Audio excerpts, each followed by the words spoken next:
everyone, welcome back down to the Crossroads, here again with another DeckTech. Today we have my mill deck. This right here is one of my oldest Magic decks from back in high school that I've just kind of kept around, slowly upgraded. Whenever new support came out, I kind of kept her going. So Mill is focusing about taking all the cards from your opponent's deck and putting them into the graveyard. And because if your opponent has no cards in their library and they go to draw a card, they lose the game. And this is my best attempt to make that happen. So without further ado, ladies and gentlemen, let's get on into it. Here with my creatures. There's not a lot of creatures in this deck, it's mostly spell-based. So let me show you all the cool things I have. I have a playset of Hedron Crab, and Hedron Crab states, whenever a land enters the battlefield, target opponent puts the top 3 cards of his or her library into the graveyard. This is absolutely fantastic. It's a little bit of continuous mill. That's the most important thing. Spells that do big mill are really nice, but I prefer continuous mill. So this will give me that as long as I'm getting land out. And, you know, at 1 drop, at 0-2, hopefully it'll block their 1 drop. Hopefully. But if it doesn't block their 1 drop, then we move on to my playset of Fog Bank. Now, Fog Bank is a really nice card. Also, this is the card that prevented this video from getting up forever. I was waiting on 1 copy of Fog Bank. 1 copy of Fog Bank. It was this one. I can tell because it's a newer one with that. And these are all from back when I was in school. I needed 1 more because I like to do a little upgrading on these decks before I actually show them to you guys. That way I'm not showing you an out-of-date whatever deck, or at least I try to sometimes. Sometimes it doesn't work. Okay, either way. This is a 2-drop, Defender Flying, prevent all combat damage that would be dealt to and by this creature. That's amazing. It's my super blockers. That way I can make sure I'm actually milling them to death and I'm not getting totally destroyed by their field presences that they're able to get out. Next up in our lineup, I have a playset of Jace's Phantasm, a 1-drop that states flying. He gets +4/+4 as long as the opponent has 10 or more cards in their library, and trust you me, they're gonna have 10 or more cards in their library. So 1-drop 5/5, anyone? You can either, what I like to do is swing them down until they're at 5 life and make them struggle. And then I just start milling the junk out of them. And then if anything bad happens to where I don't think I can mill, I just cheese the win real quick. Alright, last up for creatures, I have 3 copies of Consuming Aberration. Now, Consuming Aberration is fantastic because he states, its power and toughness are equal to the number of cards in your opponent's graveyards. So if you're playing Commander, that's more than 1. Next, whenever you cast a spell, each opponent reveals cards from the top of their library until they reveal a land card. Then put those cards into their graveyard. So, mill until you hit a land whenever I just cast a spell. And guess what? That spell was probably making you mill anyway. So, super amazing boss monster of the deck.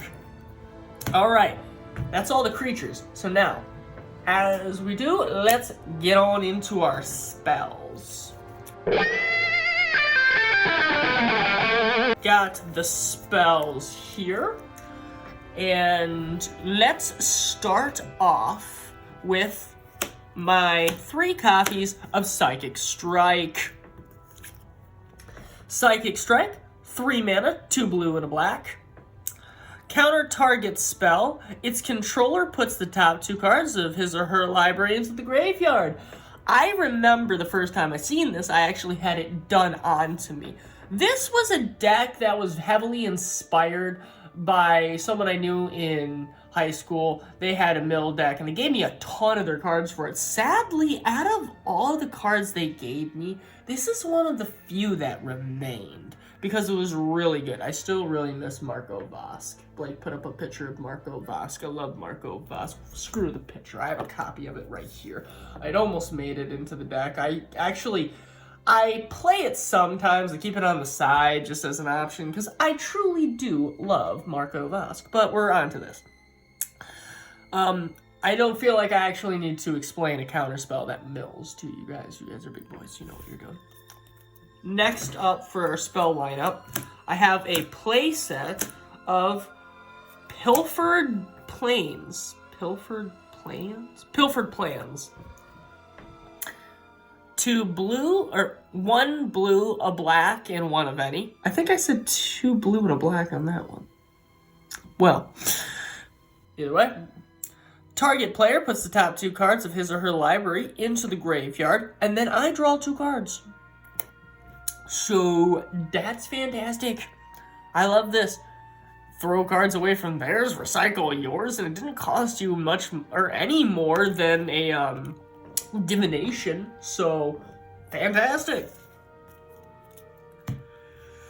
Next up, we have my 3 copies of Mind Funeral. This is a card that was originally in this deck. This was the big boy in the entire deck. I only ever had 2 of them until I finally got another.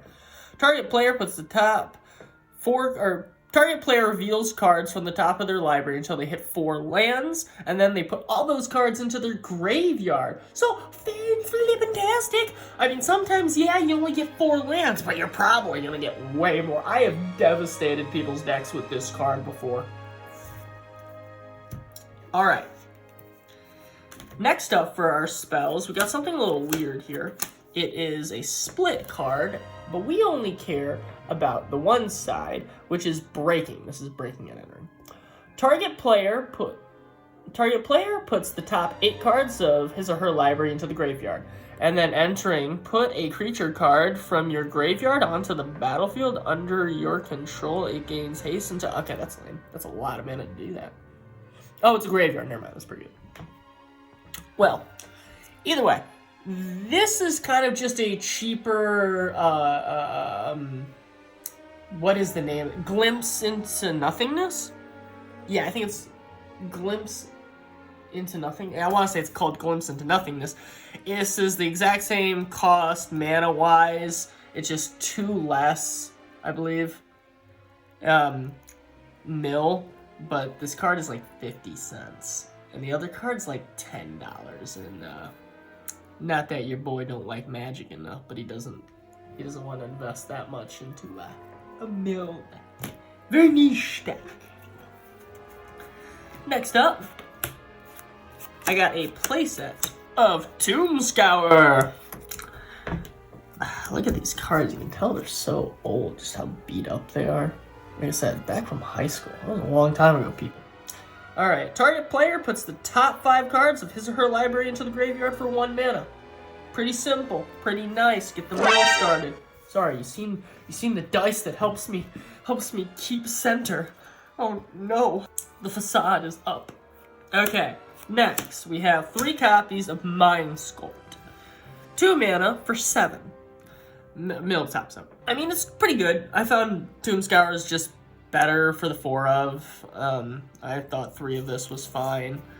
Because we had 4 of, like, we have a lot of mill going on. We got a lot of mill. Okay, guys, that's all the spells, but I have an enchantment to show you guys, so let's get on into it.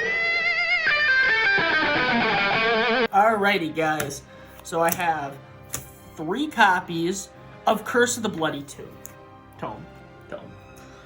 Tome means book. Alright, 3 mana, enchant player curse. At the beginning of enchanted player's upkeep, that player puts the top 2 cards of his or her library into the graveyard. I love this. This is such a gosh darn good card.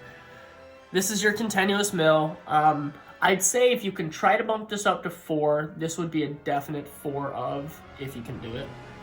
But other than that, it's so good. So good. I love it. Alrighty. Now we are on to our land, which is going to be a little different because we actually have a complicated land base. Let's get on into it. Alrighty, got the land. So let's start off. 1, 2, 3, 4, 5, 6 swamps. 6 normal swamps, except mine are amazing because they're those beautiful Demir swamps. Demir? Is that it? Yeah, Demir. Oh my gosh, I love them. Okay. Enough oohing and eyeing over land. Let's get into my islands.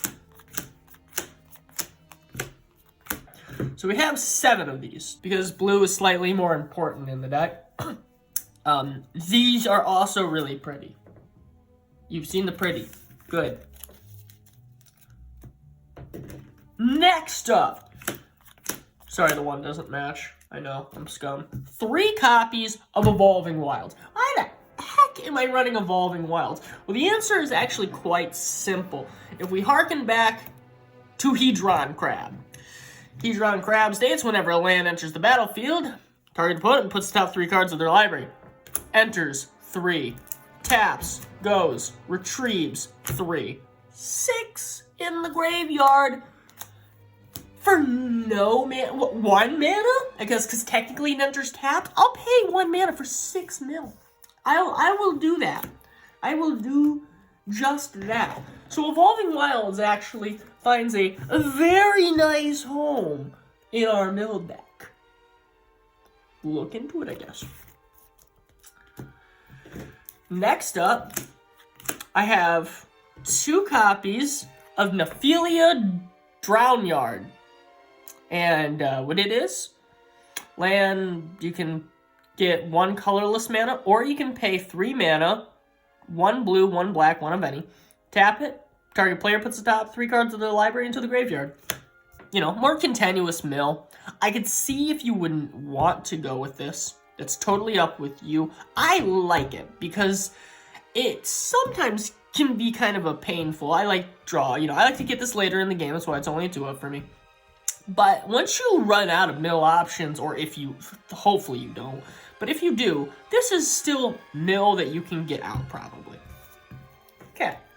And last but not least, we have a playset of Choked Adversary because it's my favorite dual land.